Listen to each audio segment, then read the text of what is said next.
On y arrive dans moins d'un mois maintenant, la Bretagne ne sera plus qu'à 1h30 de Paris grâce à la fameuse LGV. Alors ça va sûrement doper le tourisme. Le conseil régional y compte bien en tous les cas et fait tout pour. On se souvient il y a quelques semaines de la campagne d'affichage passée à l'ouest avec des affiches et des slogans rigolos placardés un petit peu partout dans la capitale.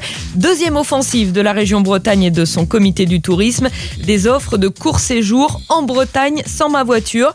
Des offres qui s'adressent d'ailleurs aussi bien aux Parisiens aux habitants de l'Ouest. Il y a des séjours clés en main ou juste des suggestions de séjours. Mais dans les deux cas, l'idée c'est que les activités proposées soient proches des hébergements pour tout faire sans voiture. Oui, c'est ça. Et puis les hébergements ont été sélectionnés pour la qualité de leur accueil et engagés dans une démarche de développement durable. On a quand même compté une 50aine de propositions de séjours. Un exemple, Catel. Alors, exemple de séjour clé en main, tout au bout de la ligne. Vous posez vos valises à Brest. Ça y est, je m'imagine là, c'est Brest vraiment... même. Ouais. Visite de la ville, de la rue de Siam évidemment, le pont de recouvrance, le téléphérique, ça va de soi. Le lendemain, vous embarquez pour l'île d'Ouessant. Génial. 1h30 de traversée. Ensuite, vous découvrez l'île à vélo. Et puis le dernier jour, embarquement cette fois sur un bateau croisière pour explorer la rade de Brest. Et vous terminez la journée par la visite d'Océanopolis. Juste pour savoir, ça coûte combien à peu près ? 329,50 € par personne, tout compris. Quand je dis tout compris, c'est le transport, donc le train, l'hébergement, les activités, même la location des vélos à Ouessant est prévue. Et même un dîner dans une crêperie. J'ai vu des choses également en baie de Saint-Brieuc. Alors là, c'est vélo détente le long de la côte, vélo à assistance électrique, donc tranquille. Ah, posé, ça me va. D'accord, c'est pas du sport. Hein.